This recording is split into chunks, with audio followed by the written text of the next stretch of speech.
मैं हूं कमर सीमा और दोस्तों उम्मीद है आप सब लोग ठीक होंगे। दोस्तों इस वक़्त पाकिस्तान में जो सबसे बड़ी खबर आई वो ये है कि जो ब्रिटिश एयरवेज़ जो है, उसने पाकिस्तान के लिए फ्लाइट्स जो है वो मुअत्तल कर दी हैं 15 दिन के लिए। ओ वो इनिशियली तो ये कहा जा रहा है ये ऑपरेशनल इश्यू है, लेकिन कई लोग कह रहे हैं कि इसका ताल्लुक जो है वो ऑब्वियसली शायद ऑयल ना होने की वजह से होगा, क्योंकि वहाँ पे जो सिविल एविएशन अथॉरिटी के लोग हैं, उनको कहा गया, उन्होंने कहा जी नहीं, ऑयल तो पूरा है, टैंकर फुल है, कोई इस तरह का मसला नहीं है। लेकिन 15 दिन के लिए उन्होंने फिलहाल इसको मुअत्तल किया है, देयर इज़ सम प्रॉब्लम। अब ये किस तरह की चीज़ है, ऑब्वियसली जो पॉलिटिकल सिचुएशन पाकिस्तान में है, इकोनॉमिक सिचुएशन पाकिस्तान में है, उस हवाले से देखा जाए तो ये एक डिफ़िकल्ट सिचुएशन लगती है, जिससे ये कोई अच्छी वाइब्स नहीं गई।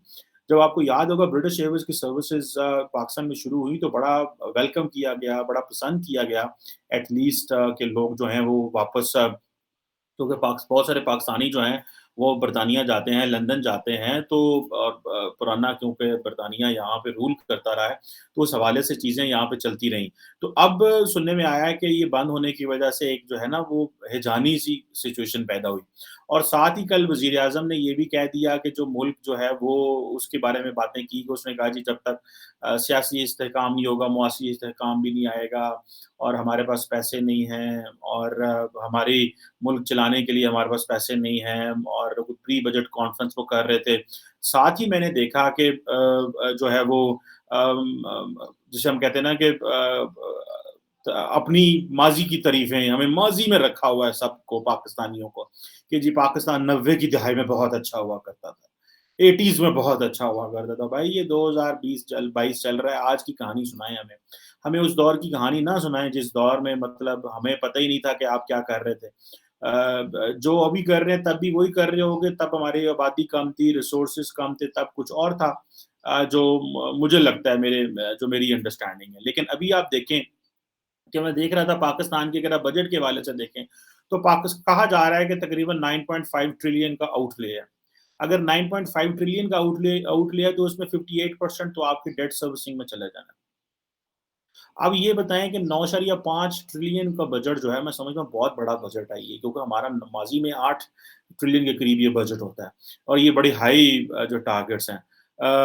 अब ये है कि और मज़े की बात है सिर्फ़ 4% पाकिस्तान ने अपने जो एक्सपेंसेस बढ़ाए हैं और 1/4 जो है वो हमारा रेवेन्यू बढ़ा है।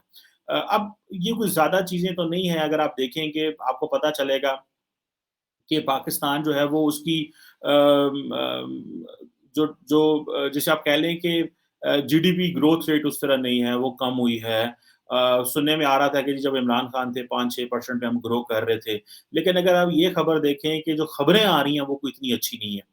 जैसे आप कहते हैं ना कि आप देखिए कि जो 5.5 ट्रिलियन जो जो पैसा है, जो कि तकरीबन 58% बनता है पाकिस्तान के बजट का, वो या तो चला जाएगा डेट सर्विसिंग में या डिफेंस में। ये 2 बड़े हेड्स हैं पाकिस्तान के।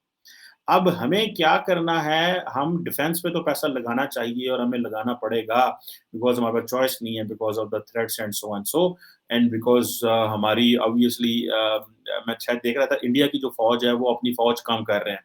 हमें भी एक वक़्त आएगा कि ये फ़ौज कम करनी पड़ेगी और हमें वो जो मैन पावर पे हम माज़ी में रिलाय किया करते थे, अब वो मैन पावर उस तरह नहीं होगी, जिस तरह मैन पावर पहले थी। ठीक है जनाब? तो वो एक चीज़ है ये। तो अभी देखना ये है कि जो नया बजट जिसका मैंने बताया कि जिसका 5.5 ट्रिलियन जो कि 58% बनता है बजट का, वो डेट सर्विसिंग और डिफेंस में चला जाएगा। जिसे आप कह लें कि अब देखिए ना कि तकरीबन इस दफ़ा इस बजट में पाकिस्तान 26% 26% ज़्यादा पेमेंट करेगा डेट सर्विसिंग। तो we are on a verge of collapse. ये इकोनॉमिक कोलैप्स है और ये तकरीबन इस दफ़ा जो हमने एक्स्ट्रा इंक्रीज़ करना है डिफेंस जो डेट सर्विसिंग है वो 800 अरब रुपए है। यानी कि अगर पिछले साल हम ₹100 दे रहे थे डेट सर्विसिंग में, तो इस दफ़ा हम ₹126 देंगे और वो 800 अरब रुपए बनता है, जो कि हमें डेट सर्विसिंग में मज़ीद जो है वो देना पड़ेगा। अब ये है कि जो डिफेंस है वो उसको तो आप उसको कम नहीं कर सकते, बिकॉज़ यू हैव आपकी आर्मी है, इतना फ़ौज है, इक्विपमेंट है, चीज़ें हैं, वो तो आप ऑब्वियसली इसके ऊपर कॉम्प्रोमाइज़ नहीं कर सकते। और जैसे आप कहते हैं कि वो जो इतनी बड़ी तादाद में इतना पैसे को कम करना कैसे किया जा सकता है? अब हमें इस चीज़ पे ये समझ नहीं है कि हुकूमत के पास क्या गिद्दड़ सिंगी है, पंजाबी में हमारे लफ़्ज़ चलता है कि वो क्या करेंगे कि चीज़ें बेहतर हो जाएँगी। और हम किस तरह चीज़ें होंगी, क्योंकि अभी तक पोज़ीशन ये है कि आईएमएफ जो है उसने भी हमें सिर्फ़ जो है वो लारों पे रखा हुआ है। ठीक है जी? और इस वक़्त की तो पोज़ीशन ये है कि पाकिस्तान में जो डॉलर है, वो कल ती अगर ₹203 पे चला गया था, तो आज अगर ₹200 पे आ गया है, सुना है कि 2.6 60 रुपीज़ कम हुआ है, तो अब आप इमेजिन कर लें कि वो कितना ज़्यादा एक खबर है हमारे पाकिस्तान में। यानी कि डॉलर का ₹3 बढ़ जाना खबर है, 2.60 पैसा कम हो जाना भी खबर है, और ये हमारे जो मेन स्ट्रीम मीडिया है वो कवर करता है, मेन स्ट्रीम जो है वो लोग वो कवर करते हैं कि भाई ये जो चीज़ है। अब ये देखें कि जो अब तकरीबन अगर 9.5 ट्रिलियन जो है का बजट आपके पास है, तो अब आप देख लें कि कितना बड़ा बजट भी है। आबादी बहुत ज़्यादा हो गई है, उसके ऊपर हमारा ध्यान नहीं है कि उसको वो हमने कैसे ठीक करना है। ओवरऑल बस ये है कि ज़ाहिर बात है, वो जिसे कहते हैं ना, माल्थुसियन थ्योरी ऑफ पॉपुलेशन है। मैं अक्सर कभी डिस्कस करता हूँ, माल्थुसियन थ्योरी ऑफ पॉपुलेशन ये है कि भई आपकी जो पॉपुलेशन है वो और तरह से बढ़ रही है और आपके रिसोर्सेज़ और तरह से बढ़ रहे हैं। आपके रिसोर्सेज़ बढ़ रहे होंगे 2, 4, 2, 4, 6, 8, 10, 12, 14, 16, और आपकी जो पॉपुलेशन है वो इस तरह बढ़ रही है 2, 4, then it is 8, then it is 16, then 32, then 64। इस तरह आपकी आबादी बढ़ रही है और रिसोर्सेज़ बहुत जो हैं वो कम बढ़ रहे हैं, और इसके ऊपर जो है वो हम वो कुछ कर भी नहीं सकते। सो आप देखें ना, 4 ट्रिलियन, अगर हमने 9.8 ट्रिलियन का बजट, 9.5 ट्रिलियन का बजट है, तो 4 ट्रिलियन तो जिन्होंने पैसे देने हैं सो उन्होंने दे देने, तो पीछे रह क्या गया? और वो भी हमें को ये नहीं पता कि वो हम 4 ट्रिलियन अपने पैसों से देंगे, कहाँ से देंगे? वो हमें 4 ट्रिलियन उधार लेके फिर देना पड़ेगा। तो वो तो और उधार हम ले रहे हैं। तो इस तरह का जो निज़ाम चलाना है, ये मुल्क चलाना इतना मुश्किल हो गया पाकिस्तान में कि ये तो जब तक मुल्क के अंदर पॉलिटिकल टेम्परेचर ठीक ना हुआ, और मैं आपको एक बात बताऊँ, ये सारी की सारी सियासी क़यादत अपने इक़्तिदार के लिए लड़ रही है और इनको कोई परवाह नहीं है, दे आर बिलियनियर, ये बिलियनियर हैं, इनके पास अरबों रुपए है। इमरान खान को किस चीज़ की परवाह है यार, वो तो उसको तो टेंशन ही कोई नहीं है, डॉलर 600 का भी हो जाए। 1 डॉलर ₹600 1 डॉलर के अगेंस्ट पाकिस्तानी ₹600, उसको क्या टेंशन है भई, उसके पास तो बहुत पैसा है। या नवाज़ शरीफ या ज़रदारी, जिनके पास तो बहुत पैसा, मरेगा तो आम बंदा। मैं आज अपने होम टाउन में किसी से बात कर रहा था, वो कह रहे थे जी गवर्नमेंट का प्रेशर ये है कि आपने अपनी आटे की, गंदम की कीमत को कम करना है, आटे की कीमत को कम करना है। और वो कह रहे थे जो असिस्टेंट कमिश्नर है, डिप्टी कमिश्नर है, वो आ रहे हैं फैक्ट्रियाँ, मिलें बंद करवाने। अब आप इमेजिन करें कि गवर्नमेंट की वन टॉप प्रायोरिटी एजेंडा ये है कि मुल्क के अंदर जो है वो खाने-पीने की चीज़ों की कीमतें ना बढ़ें, और उसके लिए पाकिस्तान की जो इस वक़्त पंजाब की जो फ्लोर मिल्स हैं, उन्होंने सबने हड़ताल कर दी हुई है। वो कह रहे हैं हम इस तरह मिलें नहीं चलाएँगे। 4 ट्रिलियन, 9.5 ट्रिलियन में से 4 ट्रिलियन आपने जो है वो कर्ज़ा दे दिए। सीधी-सीधी डेट सर्विसिंग चलेगी। अब जो तकरीबन कल भी मैंने एक आप आज भी आपके सामने एक रखा था मैंने, कि तकरीबन आपका जो डिफेंस बजट है वो तकरीबन उसकी वो कह रहे हैं 1.53 ट्रिलियन है। उसमें भी तकरीबन को 5% 6% का इज़ाफ़ा जो है वो किया गया है।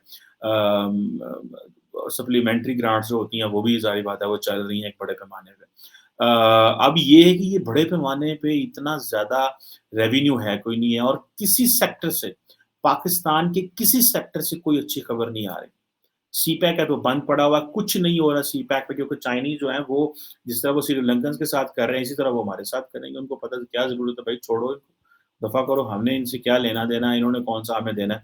और वो चाइनीज़ के बारे में पता तो है ना कि वो पैसा कहीं और लगवा देते हैं, कर कुछ और देते हैं, समझ वो जो है वो नहीं आती। सो ये चाइनीज़ की कोई ट्रैक रिकॉर्ड इतना अच्छा नहीं है। जिसे आप कह रहे हैं कि वो ये किस तरह जो है वो चीज़ें करनी है, और कल आपको पता है कि पाकिस्तान के फाइनेंस मिनिस्टर ये कह रहे थे कि पाकिस्तान को $41 बिलियन जो है वो फॉरेन लोन्स जो हैं, वो $41 बिलियन रेंज करना है, ठीक है जी? और जिसमें से 21 बिलियन जो है वो फॉरेन लोन्स पे करने हैं, और ये अब आप इमेजिन कर लें कि ये कितना बड़ा डेफ़िसिट है। This is one of the biggest deficit, ठीक है, जो कि आपको फेस करना पड़ेगा। और ये जो चीज़ है इसकी ऑब्वियसली एक एक प्राइस है जो कि मुल्क पे करेगा। पूरे का पूरा मुल्क जो है, उसकी एक प्राइस पे करेगा और सारे इसको सबको ये देखना पड़ेगा कि भई ये क्या हो रहा है, किस तरह हो रहा है, किस तरह की चीज़ें चल रही हैं और हम किधर जा रहे हैं, किस डायरेक्शन में हम जा रहे हैं, ठीक है ना जनाब? और ये एक एक एक बड़ी हमारे लिए टेंशन बढ़ गई है कि और मज़े की बात ये है कि हमारे पास there is no way out भी कोई नहीं है। मतलब ये है कि कोई ना तो आईएमएफ हमें हाथ-पाँव पकड़ा रहा है, ना अब वो जो सारे इस्लामिक ममालिक थे, मीडिया में खबरें आ के मीडिया में इतनी खबर आई कि उन्होंने कहा भई जो है वो इसको ये तो हम पे डिपेंड कर रहे हैं। एक बात और अगर आपने नोट किया हो कि इंडियन मीडिया आजकल पाकिस्तान को इतना लंबा-चौड़ा डिस्कस नहीं कर रहा, बिकॉज़ उनको पता है the Pakistan is on a free fall. So let it go. अगर आपने पाकिस्तान को आज डिस्कस करना शुरू किया तो पाकिस्तान की अटेंशन हमारी तरफ आ जाएगी। सो लेट ये जो पाकिस्तान फ्री फॉल पे चल रहा है इसको जाने दो। इसको ऐसे ही जाने दो। This is what the Indian media is thinking and definitely वो कहते हैं कि जब वो खुद ही इतने ज़्यादा ऑक्यूपाइड हैं and they can't do things on their own so हमें क्या ज़रूरत है उनको छेड़-छाड़ करने की और वो सारी चीज़ें करने की। सो आई पर्सनली फाइंड आउट कि ये एक पाकिस्तान के लिए बड़ा चैलेंजिंग है। हुकूमत ये कह रही है कि हमारे पास वो जिसे कहते हैं ना खाने को ज़हर नहीं है, ब्रिटिश एयरवेज़ ने बंद कर दी हैं। 9.5 ट्रिलियन में से 4 ट्रिलियन डेट सर्विसिंग में चले जाना है। So we are in a very, very difficult condition and I am sure things will be good. The only way is that के पॉलिटिकल टेम्परेचर नीचे आए पाकिस्तान में। चीज़ें बेहतर हो सकती हैं। ये नहीं कि चीज़ें बेहतर नहीं हो सकती and I am sure it they will improve in coming days and time. लेकिन इस वक़्त एक बड़ा जो है वो चैलेंज ये है कि हमें जो अपने बोथ एंड्स कैसे मीट करने हैं और we have to meet the both ends. ये 9.5 ट्रिलियन के लिए जो लोन हमने बजट है, ये तो हमारा रेवेन्यू तो इतना नहीं है। रेवेन्यू तो वही 6 ट्रिलियन 6 साढ़े 6 ट्रिलियन है। तो अब आप देखिए इसमें हमें अभी तो 10 जून को जो हुकूमत बजट पेश करेगी, तो उससे हमें पता चलेगा कि क्या भाई कितना बजट कम है और क्या चल रहा है। तो this is very alarming situation through which we are going. So let's see what comes out next. Thank you very much.